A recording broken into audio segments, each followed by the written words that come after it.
Alors, je ne sais pas très bien si je suis connecté.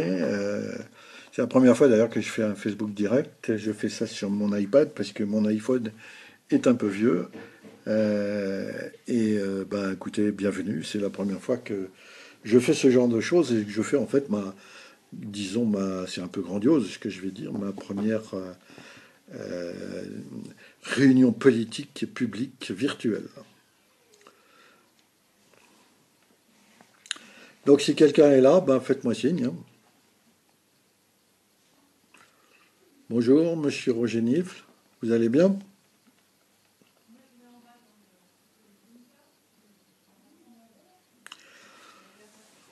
Alors, il paraît que je suis très en ligne. Même Laurent Istria vient d'arriver. C'est le principal d'ailleurs, mais les autres aussi. Donc, ce que je disais, c'est la première fois que je fais ce genre de choses. Je le fais à partir de mon iPad parce que mon iPhone 4S est un peu vieux, donc j'attends un iPhone 7. Euh, alors, j'ai une première réflexion. Penses-tu que ton programme est trop digital? Non, je crois que l'avenir de ce pays va se baser de plus en plus sur le numérique. Et donc, il est urgent, à mon humble avis, de mettre l'ensemble du pays en mode numérique. Sinon, on va avoir des problèmes. Je suis pour les langues régionales sans aucun problème. Parce que je ne sais pas si vous le saviez. Oui, j'ai un 4S pour Monsieur Martin. J'attends donc le 7 Plus. Mais comme ils sont en rupture de stock, je ne sais pas quand je vais l'avoir. Et donc les langues. Alors les langues, eh ben, c'est très intéressant cette réflexion parce qu'en fait, nous commençons au niveau de l'humanité avec le machine learning, la disruption des langues. Donc moi qui ne parle pas le breton du bas empire breton, eh bien à terme, pas tout de suite quand même, je pourrais comprendre le breton tout en parlant le français ou le chinois, etc. Je ne sais pas si vous savez, mais je suis dans une start-up qui s'appelle MediaOne, dont le boulot est de sous-titrer en différentes langues des vidéos, ou faire du doublage son d'ailleurs dans différentes langues. Et nous utilisons pour cela comment dire, le Watson d'IBM, qui était le gros système. Merci Xavier pour ma chemise, je l'ai prévu pour toi pour le bar. Euh, donc on utilise le Watson d'IBM et à terme rapide d'ailleurs, sans aucune intervention humaine. C'est-à-dire que, par exemple, je fais une vidéo là en français, eh bien, on pourrait très bien envoyer le flux sur notre système sur IBM, sur le cloud d'IBM, et en temps réel, même en temps réel, hein, je ne dis pas de conneries, on pourrait le doubler en voix de synthèse en portugais. Alors ça, c'est la plupart des Français sont pas très au courant de ce truc-là, mais ça va aller loin. Alors un SMIC européen, je suis pas pour le SMIC européen, je suis pour le revenu de base, un revenu de base universel. Euh, Comment fiscaliser les GAFA? Ben, ça revient exactement au même. Tant que nous n'aurons pas une fédération européenne avec un seul président qui ne tourne pas tous les 6 mois, mais qui est élu pour 7 ans, et qui a seul la parole, entre guillemets, vis-à-vis du monde entier, un peu comme la fédération américaine. Obama, il n'y a que Obama qui parle, vous ne connaissez pas le gouverneur d'Arkansas, qui lui n'a rien à dire sur ce qui se passe avec les Russes ou je ne sais quoi. Et donc tant que nous n'aurons pas ce genre de choses, et donc tant que les différents pays qui constituent l'Europe ne sont pas relégués, je dis bien relégués, au niveau de grande région, eh bien on n'y arrivera pas. Et ensuite, il faut, une fois qu'on a mis ça sur pied, eh bien, il faut un système fiscal unique. Sinon, les GAFA, eh bien, vous ne les aurez pas. Ils ne paieront jamais. Merci de Julien Didric. Comment ça va là dans l'Est? Tout va bien? Que penses-tu du TTIP? Alors, par contre, le TTIP, je ne vois pas ce que c'est. Moi, les sigles, ça fait deux. Tu peux me dire? Alors, pour répondre à Vincent, quel revenu de masse? Eh bien, justement, il faudrait regarder un peu tout ce qui se passe dans le monde. Il commence à se passer des choses. Deux, bien écouter. Je crois que. En fait, pourquoi un revenu de base? C'est assez simple dans mon esprit. C'est que je pense que les robots qui arrivent, les voitures robots, les camions robots, moi ici, chez moi, comme je suis amputé, il est probable que l'année prochaine, j'aurai un robot de service. les robots vont probablement mettre au chômage pas mal de gens qui ne sont pas, qui n'ont pas des qualités intellectuelles, j'allais dire, terme, ça va poser des problèmes. Bon, voilà, ma connexion était partie. Qu'est-ce que je disais? Les sachants, ceux qui ont fait Bac plus 10, etc., vont avoir des tas de problèmes avec l'intelligence artificielle, qui aujourd'hui en est à un niveau X, et qui dans 10 ans sera à un niveau X, X à la puissance 2. Donc beaucoup de gens vont avoir des tas de problèmes. Donc si vous n'avez pas un revenu qui vous tombe, un revenu correct qui vous tombe tous les mois, alors certains disent depuis la naissance jusqu'à la mort, vous allez avoir un 1789 sur les bras ou une guerre. Donc c'est pour ça que, alors le revenu de base, moi je ne sais pas exactement ce qu'il faut faire. À mon avis, il faudrait faire une étude pour voir un peu tout ce que l'État français paye comme aide à ceux qui sont en chômage, la CAF, enfin les allocations familiales et tout un tas de trucs. C'est géré par combien de fonctionnaires, combien tout ça, ça coûte. Ben on n'en sait strictement rien.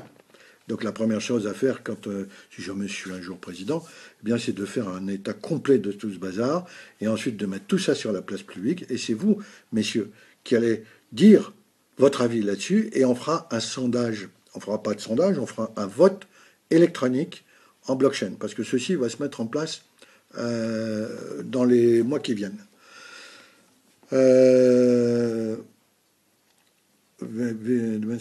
Alors, excusez-moi parce que je vois pas toutes les questions qui circulent sur ma. Je vois les 4 dernières. Donc, si quelqu'un veut me reposer une question à laquelle j'ai pas encore répondu, ben vous. Alors, par contre, puisqu'on en est là, une idée saugrenue m'est venue. Figurez-vous. Là, j'ai posté tout à l'heure un article. Aux États-Unis, les réseaux d'eau américains sont pourris. Ils perdent je ne sais plus combien de milliards de litres d'eau, etc.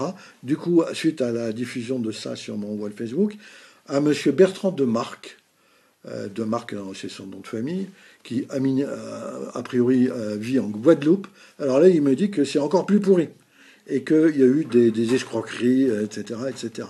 Donc vous voyez qu'en fait, la France, et même en Guadeloupe, est une république un peu bananière.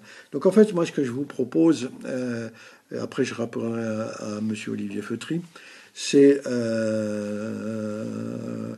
oui, la suppression de l'ENA, naturellement, je suis pour la suppression de l'ENA. L'ENA a fait son temps. Heureusement qu'elle était là après la Deuxième Guerre mondiale pour former des fonctionnaires qui ont aidé à la mise sur pied, à la remise sur pied du pays. Mais aujourd'hui, ces énarques, en fait, c'est une espèce de caste qui bloque le pays dans un carcan bureaucratique. Donc je suis pour la suppression de l'ENA, parce que je ne crois pas que l'ENA pourra se mettre au numérique.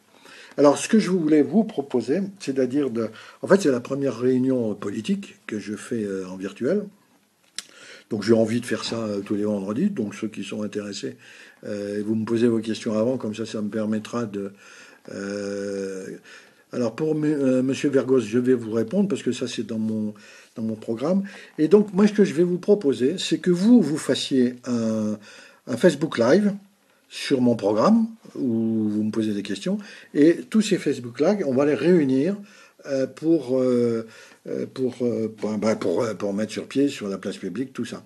Moi, je suis amputé, je peux pas aller me balader comme les autres prétendants au trône dans la France profonde parce que c'est compliqué. Et donc, je pense que le temps sont venus pour le faire en virtuel, puisque vous êtes là, etc.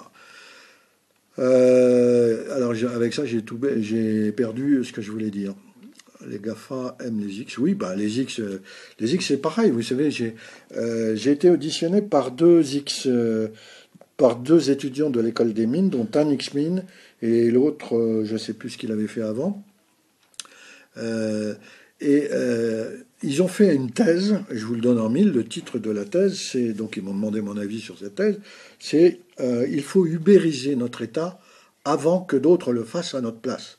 C'est quand même extraordinaire que des X-Mines fassent une thèse là-dessus. Alors l'un est parti, j'ai gardé le contact, l'un est parti à Bercy, donc ils vont faire des tas de trucs, et l'autre est parti à l'ARCEP. Bon, en fait, vous voyez, on forme des structures et tout le système éducatif français est basé là-dessus.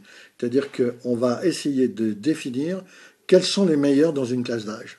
Donc, qui savent lire ou pas lire, là, on s'en fout un peu, mais c'est les meilleurs pour justement gérer l'État français. Or, l'économie collaborative, Nicolas Sorel va être mon chauffeur. Ben, bienvenue, Mike, c'est tout à fait sympathique. Euh, donc les systèmes éducatifs forment donc avec ensuite tout ce qui va se passer, et pour gérer l'État.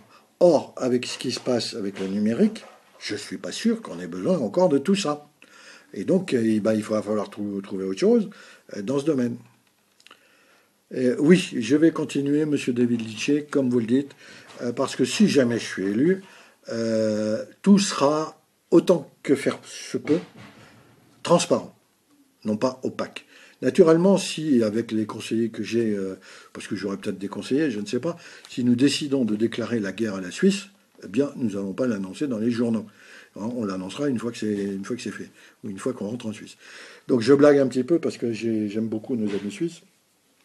Mais cette démocratie représentative que nous avons aujourd'hui est d'une grande opacité. Même ici, dans mon bled, c'est opaque.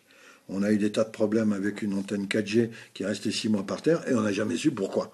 C'est quand même extraordinaire. Donc je veux changer tout ça. Enfin, si jamais je suis élu, naturellement. Donc je continuerai tout ça et même j'irai même beaucoup plus loin. Hein. En fait, mon idée, c'est très simple.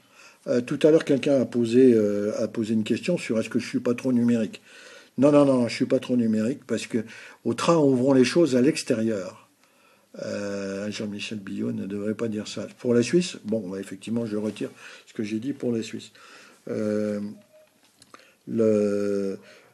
L'idée, si vous voulez, c'est que, vu ce qui se passe aux États-Unis, alors vous allez me dire, les Américains, c'est les Américains, les cow-boys, ils font ce qu'ils veulent.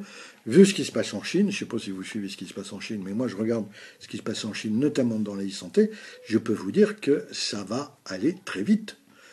Ces gens-là ne pensent qu'à une chose, c'est d'éradiquer le cancer de l'humanité. Et le premier qui y arrive, il va y arriver avec les data. Donc les data, ça veut dire quoi? Ça veut dire que les êtres humains, chinois ou autres, vont, gérer en mode data et en mode prédictif. Vous avez une start-up chinoise qui s'appelle eCarbonix qui veut gérer 100 millions de personnes en mode prédictif. Donc séquençage génétique et tout le bazar. Et ces braves gens, mesdames et messieurs, viennent de s'installer en Europe. Est-ce que vous le saviez? Donc moi, si je suis élu, et la première chose à faire, c'est de monter un atelier comme celui que j'avais à la compagnie bancaire, parce que la compagnie bancaire a eu qu'en sont félicités. Donc on a fait de la e-transformation. Eh bien moi je crois qu'au niveau de l'Élysée, d'ailleurs je ne suis pas sûr que je resterai à l'Élysée si je suis élu naturellement, mais il faut faire de la e-transformation. Si vous ne faites pas ça, eh bien vos gamins, moi mes petits-fils là qui sont là et qui font pas de bruit d'ailleurs aujourd'hui, eh bien ils vont se barrer. Ok?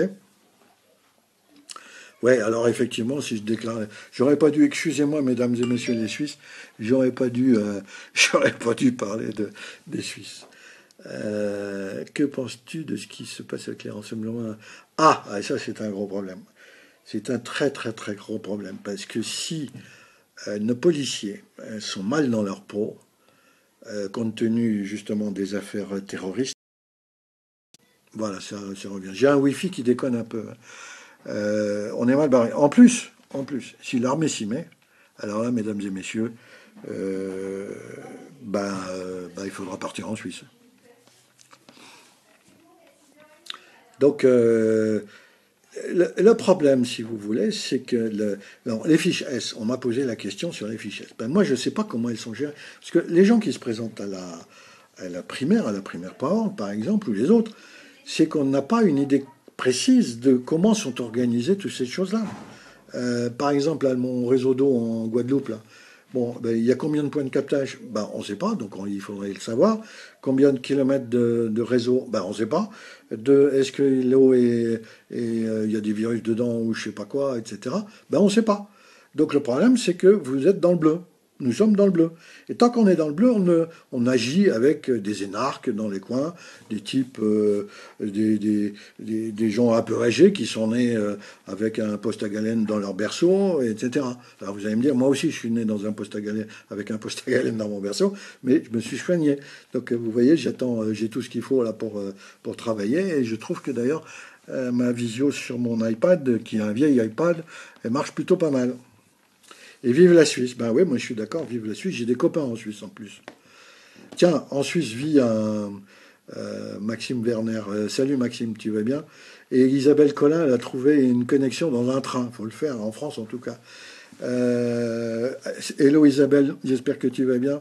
Et même Cécile Lavernia, avec qui normalement j'aurais dû me marier. C'est dingue, je vous raconterai un jour l'histoire. Bonjour Cécile. Alors, qu'est-ce que je disais Je ne sais plus ce que je disais avec tout ça. Donc posez-moi les questions, mais je ne les vois pas.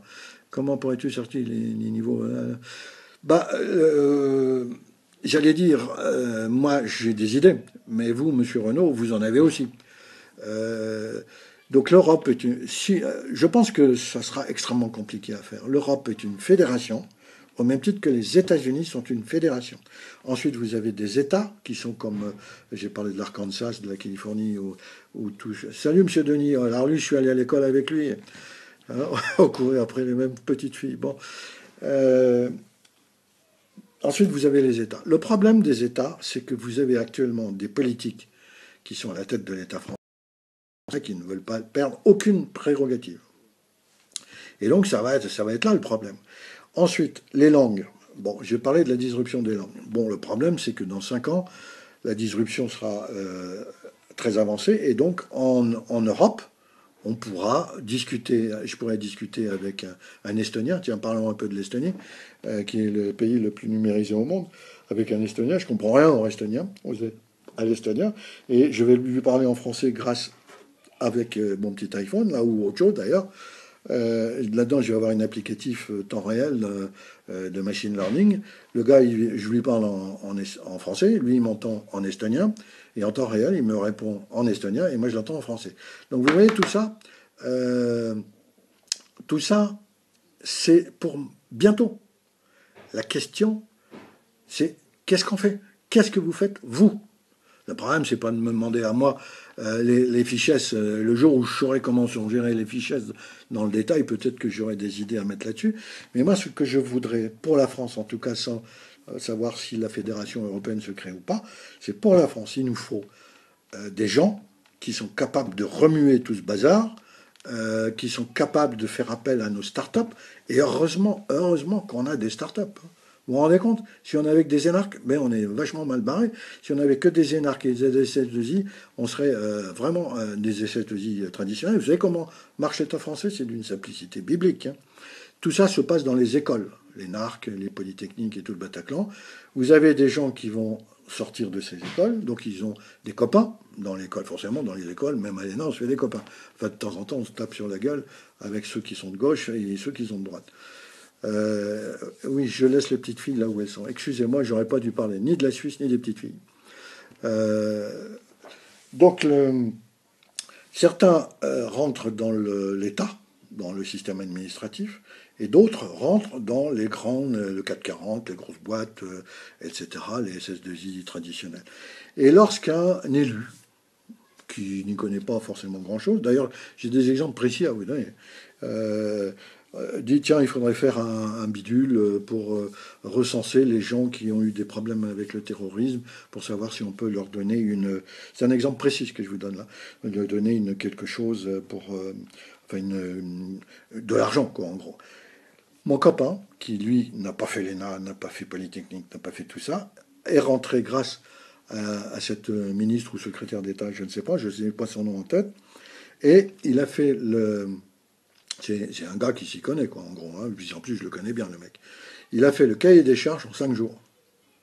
Eh bien, le DIRCOM de ce secrétariat d'État lui a dit ça se fait pas en 5 jours, ça prend au moins 6 mois.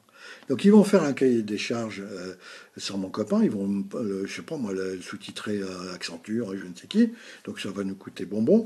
Et ensuite, ce cahier des charges va partir chez nos SS2I traditionnels 1.0 qui vont essayer de mettre personne. Donc c'est des copains des copains. Vous avez des choses tout à fait impressionnantes qui sont arrivées. Par exemple, le logiciel, la plateforme Louvois pour payer nos soldats. Bon, on l'a mis à la poubelle. Ça nous a quand même coûté un peu plus de 400 millions d'euros d'argent public. Hein, mais tout le monde s'en fout. Quero, je ne sais pas si vous vous souvenez du temps de Chirac. Chirac avait dit, vous vous rendez compte, vous allez voir ce que vous allez voir, les Américains avec Google, on va leur foutre sur la gueule. Et combien on a perdu là-dedans? 220 millions d'euros. Le dossier médical personnalisé. Parlons-en du dossier médical personnalisé. Ça a démarré en 2004 avec M. Douste-Blazy. Aujourd'hui, eh ben, on ne sait pas où on en est. Et les gens qui savent, qui sont proches du dossier,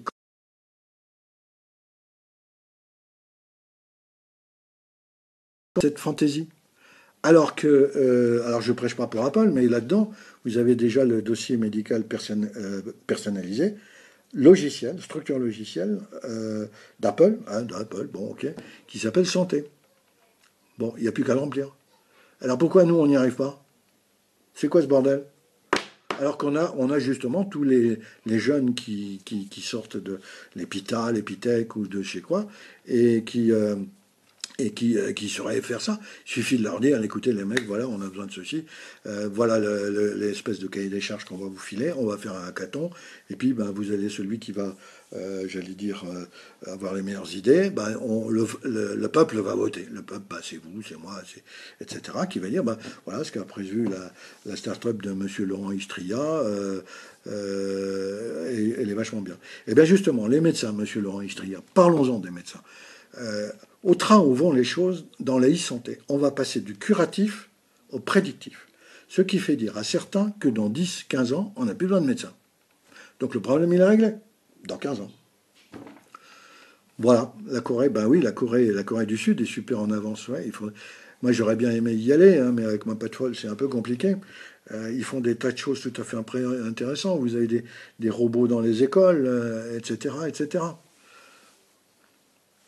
Ah, Madame Isabelle, des investisseurs. Alors là aussi, j'ai des histoires pendables à vous raconter. Par exemple, mon copain Christophe Girardier, qui s'est fait virer par les investisseurs de sa boîte, alors qu'il l'avait, en accord avec eux d'ailleurs, sa boîte s'appelle Astérop, en accord avec eux, puisque j'étais à son conseil d'administration, donc j'ai tout suivi. Il a créé une start-up aux États-Unis. Et le premier contrat qu'il a eu, devinez avec qui? C'est une boîte qui faisait de la géo-intelligence. Alors, à l'époque, on appelait ça géo-intelligence. Aujourd'hui, ça serait de la data géographique, etc. On met tous les fichiers dedans et puis on regarde un peu ce qui se passe. Et donc, le premier contrat qu'il a signé, c'est avec M. Steve Jobs himself. Montant du premier contrat, Steve voulait savoir où mettre ses Apple Store. Montant du contrat, 400 000 $. Eh bien, 15 jours ou 2 mois plus tard, mon ami Christophe a été viré par ces VC, les VC gaulois, qui n'ont pas très bien compris ce qui se passait dans le monde. C'est ça le problème. Les Français, d'une façon générale, restent dans leur petit bazar et ne comprennent pas ce qui se passe ailleurs. Alors que le monde est complètement ouvert et que ça ne sert plus à rien d'avoir aujourd'hui des frontières, surtout qu'avec l'Internet.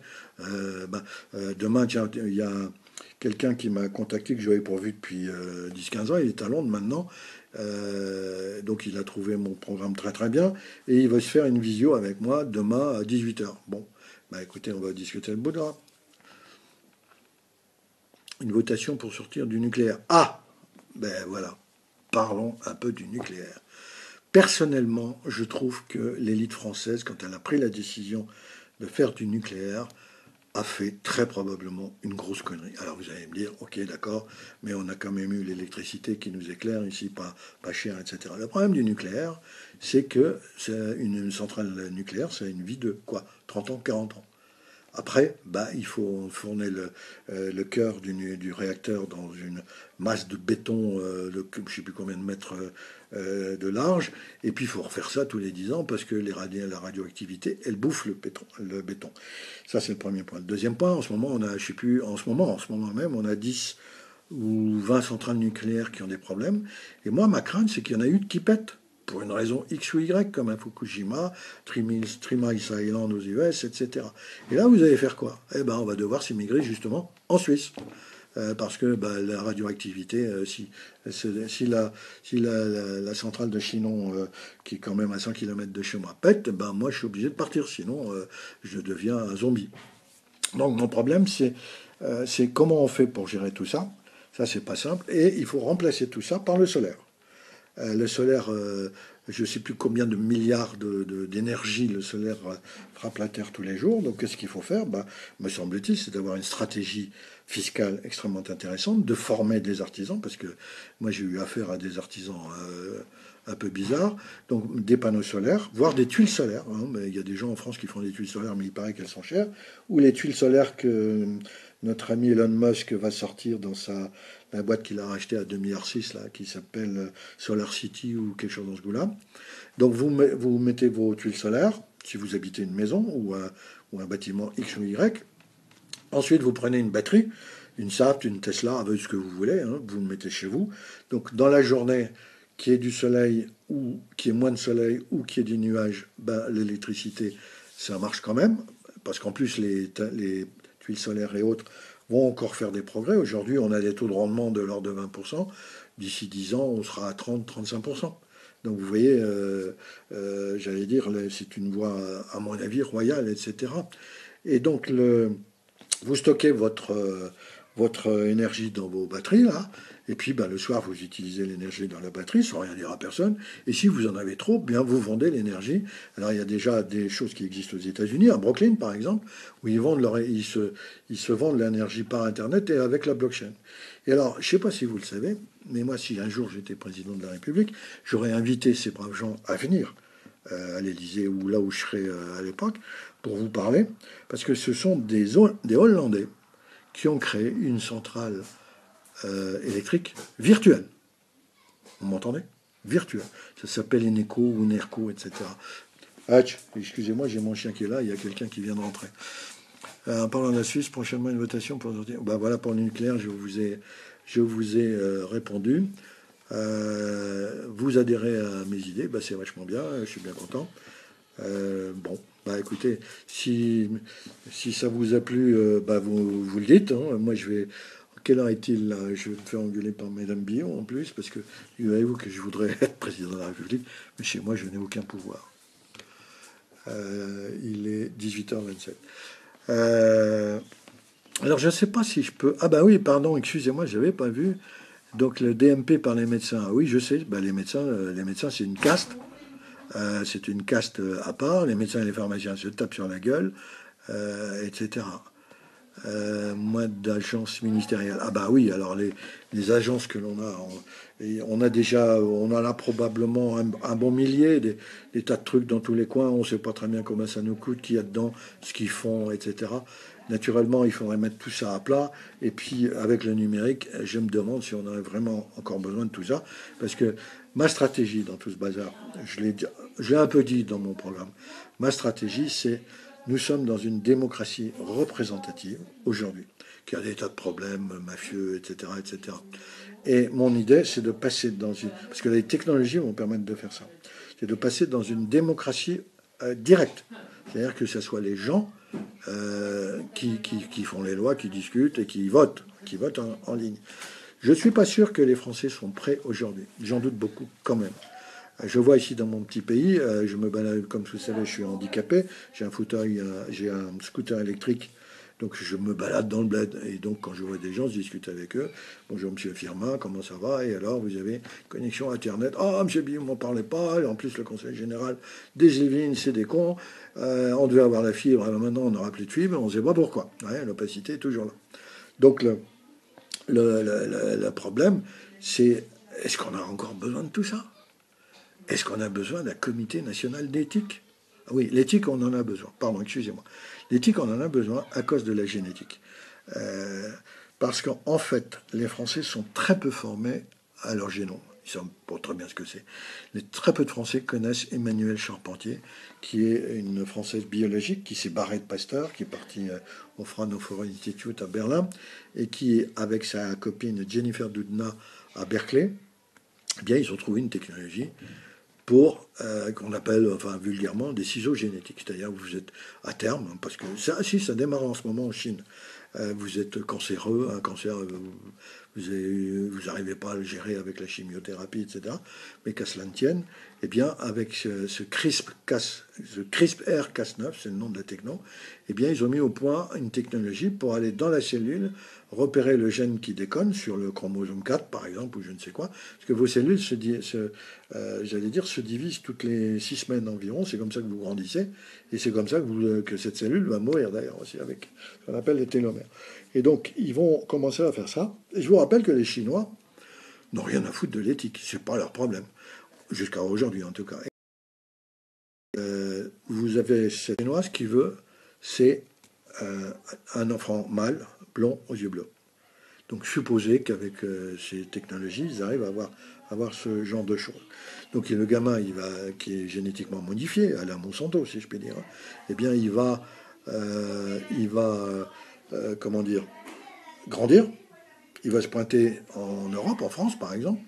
C'est pas inscrit sur son passeport qu'il est génétiquement modifié. Il va rencontrer, supposons que c'est une fille, il va rencontrer le gamin d'Isabelle Collin, qui lui n'est pas modifié génétiquement. Ils vont se marier, ils vont faire des gosses, et bien leurs gosses sont modifiés génétiquement. Ces problèmes-là sont, à mon humble avis, aussi importants, voire peut-être plus, que la COP 21 et le climat. Mais en France, tout le monde s'en fout. Tout le monde s'en fout. On a beau asticoter Madame Marisol Touraine, etc., mais tout le monde s'en fout. Alors, est-ce que vous êtes encore là où je parle dans le vide?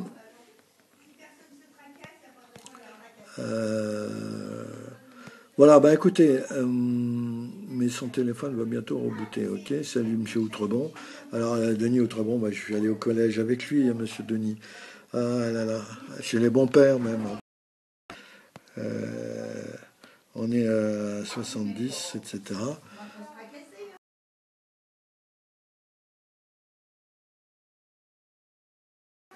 On va croire que je suis un affreux bonhomme, alors que moi, bon, pas de problème. Je laisse les petites filles où elles sont, il n'y a pas de problème. Bon, bah écoutez, voilà, moi ce que je vous propose, on va s'arrêter là. D'abord, vous pouvez très bien intervenir sur mon wall Facebook pour me dire si ça vous a plu ou pas plu du tout, d'ailleurs, parce que j'accepte tout type de critique. Deuxièmement, moi je vous propose de refaire une autre séance, si je puis dire, une séance politique virtuelle. Donc vous voyez, il n'y a pas besoin de se balader un peu partout. Bah, vendredi prochain, donc si vous avez des idées, etc., bah, n'hésitez pas. On en reparle tout de suite et on démarre tout de suite la prochaine... il faudrait refaire une constitution, mais ouais, pour l'instant, on va attendre.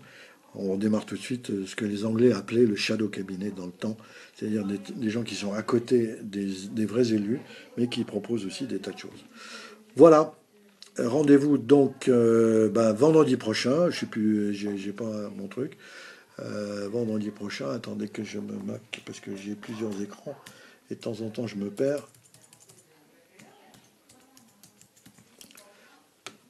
Vendredi prochain, c'est je sais pas combien on est, mais je vais vous le dire tout de suite. Vendredi prochain, on sera